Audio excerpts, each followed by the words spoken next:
They called it the middle of nowhere. Just flat fields, endless sky, and a quiet patch of grass under the Midwest sun. But hidden beneath this ordinary landscape lies the ghost of a city that once rivaled London, reshaped the map of North America, and then, almost without a trace, vanished. Who built this place? How did it rise so quickly from scattered villages into a sprawling urban center larger than anything north of Mexico?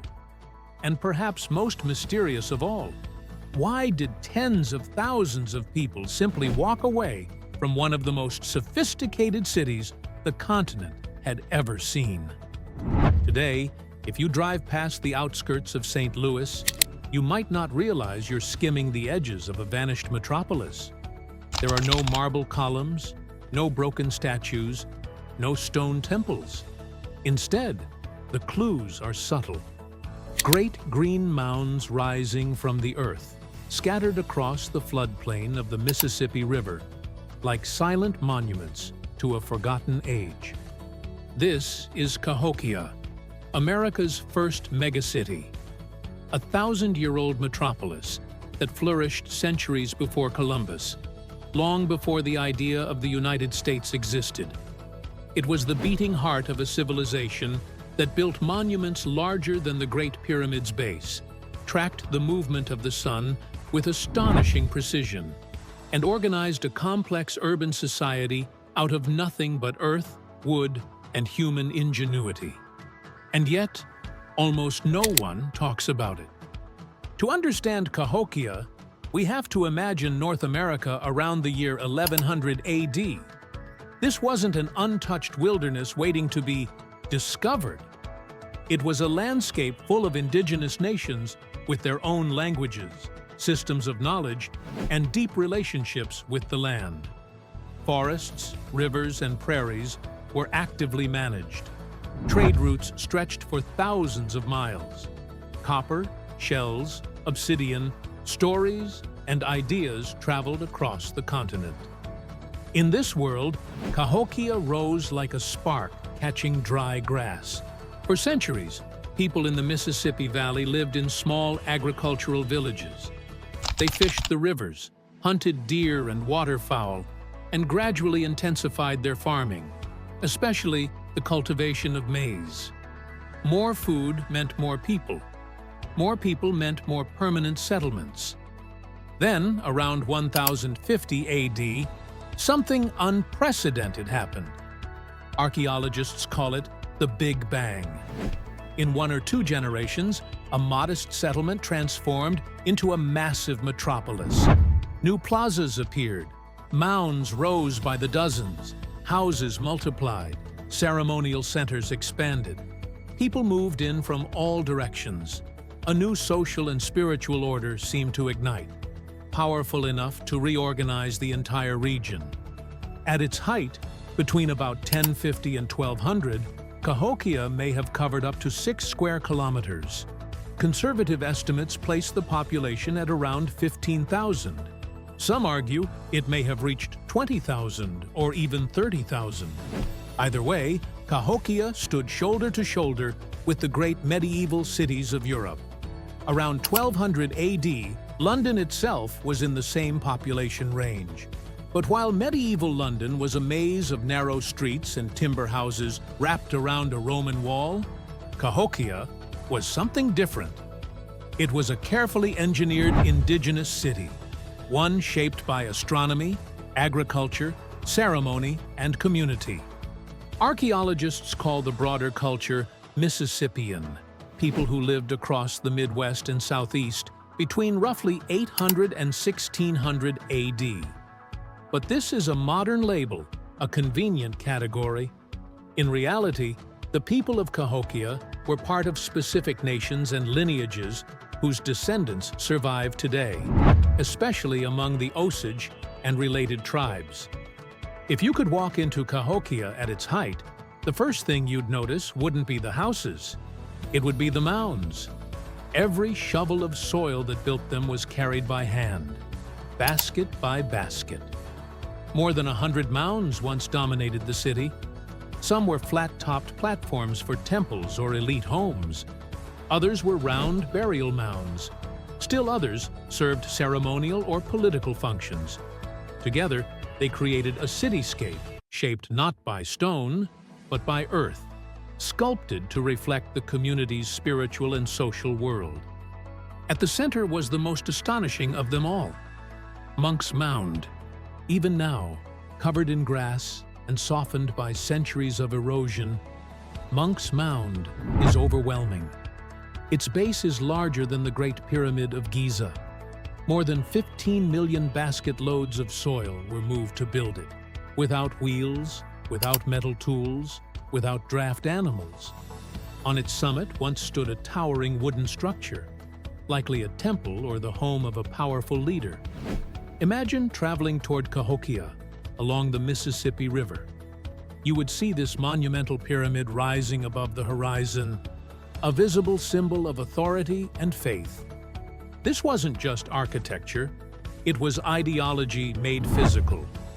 Whoever led Cahokia had the ability to mobilize thousands of people and reshape the land itself. But Cahokia wasn't a chaotic sprawl. It was meticulously planned. In the last decade, archaeologists have used advanced geophysical tools, magnetometry, ground-penetrating radar, soil conductivity sensors, to look beneath the surface without digging. What they've uncovered is a city organized with striking precision. Neighborhoods clustered around smaller plazas. Communal buildings anchored local districts. Roads and sightlines connected important mounds. Defensive palisades were built and rebuilt. The city wasn't just constructed, it was choreographed. And at the edge of the central plaza stood something extraordinary. Woodhenge. It was a circle of massive wooden posts, carefully spaced and aligned to track the rising sun at the solstices and equinoxes. On the winter solstice, sunrise aligned with one post. On the summer solstice, a different alignment marked the longest day. This was a calendar built into the landscape, a ceremonial clock that governed planting, harvest, and ritual time. Like the Maya, the Egyptians, or the builders of Stonehenge, the people of Cahokia were astronomers. They watched the sky closely. They understood cycles. They built their knowledge into their architecture and their city planning.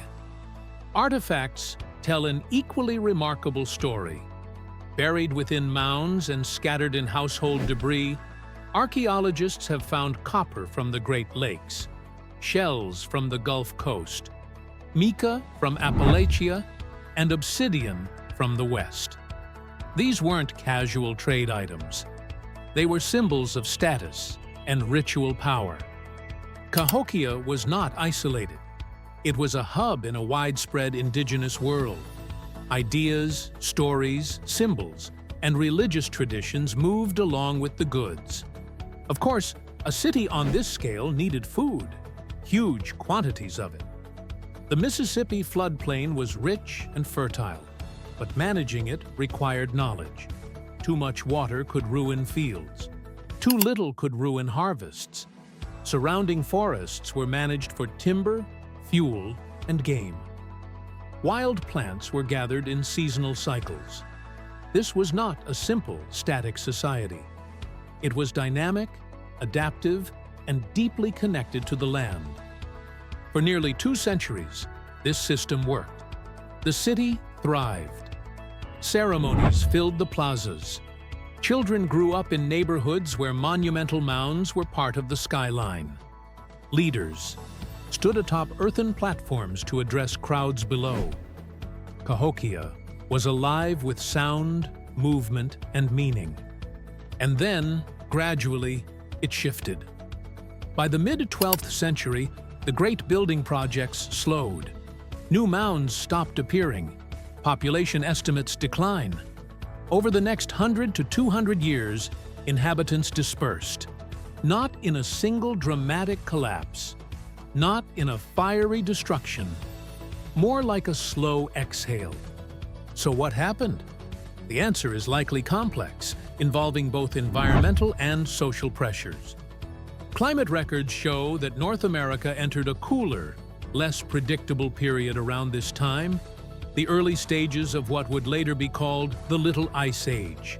Shorter growing seasons and erratic weather could have strained maize agriculture. Crop failures would have undermined political leadership and ritual authority. At the same time, large cities are vulnerable to internal tensions, rival factions, competition for resources, shifts in ideology. As stress is built, communities may have chosen to relocate, breaking into smaller groups, moving to new regions, seeking more stable environments. What's crucial is this: the people of Cahokia didn't disappear. They didn't vanish into myth. Their descendants live on today. Many tribes of the Midwest and Plains, including the Osage, trace cultural and spiritual heritage to Cahokia and the broader Mississippian world. For them, these mounds are not abandoned relics. They are living places. They are prayers shaped on earth, expressions of relationship with land, sky, and ancestors. Standing atop Monk's Mound today, overlooking farm fields and highways, you're not just on an archaeological site. You're standing on a monument built with purpose, memory, and meaning. Yet despite its importance, Cahokia is rarely mentioned in school textbooks. When people think of ancient American civilizations, they usually jump to the Maya, Aztec, and Inca.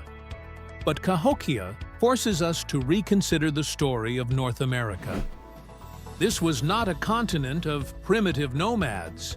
It was home to astronomers, engineers, planners, artists, farmers, and builders capable of organizing a city larger than London, using nothing but their own knowledge and labor. Cahokia shatters old stereotypes. It reveals an indigenous world far more complex, interconnected, and sophisticated than most people were ever taught. And we are still discovering it. Every year, geophysical surveys uncover new house patterns, new ceremonial structures, new layers of the city. With each discovery, the picture becomes clearer. Cahokia wasn't an exception. It was part of a long continuum of indigenous innovation that stretched across centuries and across the continent. Today, as indigenous nations reclaim their histories and renew their relationships with these places, Cahokia is emerging from the margins of our historical imagination. It's no longer just a curious footnote. It's a reminder that the ground beneath our feet holds memories older than any modern nation.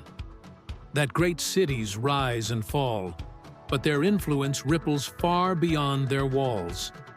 And that the story of North America is far older, deeper, and more astonishing than the one many of us learned. Cahokia was not just a city. It was a vision, an experiment in how humans could live together, align their lives with the cosmos, and shape their world into a reflection of their beliefs. Its mounds may be quiet now, worn down by centuries of wind and rain, but the city still speaks. The question is, are we finally ready to listen? If you like this video, don't forget to like and subscribe. Your support helps us bring more stories like this to you. Thanks for watching, and we'll see you in the next one.